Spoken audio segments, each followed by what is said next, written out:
আজ আবারও একটা মিনি ব্লগ তোমাদের সাথে শেয়ার করছি।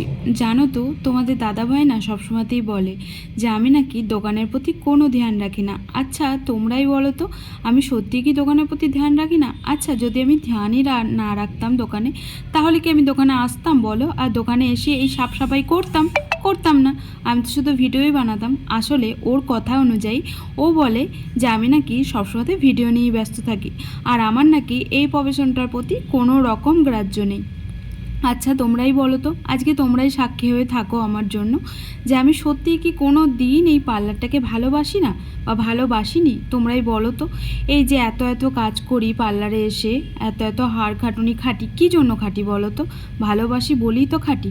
আচ্ছা তোমার যে জিনিসে ভালোবাসা থাকে না, সেই জিনিসের প্রতি তুমি খাটতে পারবে কোনো দিন? পারবে না। আমিও সেই রকমই। যদি এই জিনিসটার প্রতি আমার ভালোবাসা নাই থাকতো, তাহলে আমি কি খাটতাম বলো? আমি তো ওকে মুখের ওপরই মানা করে দিতাম যে না, আমি পারবো না খাটতে। হ্যাঁ, তবে একটা কথা তোমাদেরকে আমি বলি, আমার নাচটা ভীষণভাবে প্রিয় একটা জিনিস। নাচটা নিয়ে আমি সত্যি কন্টিনিউ করতে পারিনি, তবে যদি কোনো দিন সময় সুযোগ আসে নিশ্চয়ই আমি করার চেষ্টা করব। হ্যাঁ গো, এখনও আমি স্বপ্ন দেখি আমার নাচটাকে নিয়ে, যে আমি ওটাকে না খুব ভালোবাসতাম। ওটাই ছিল আমার প্রথম ভালোবাসা জীবনে।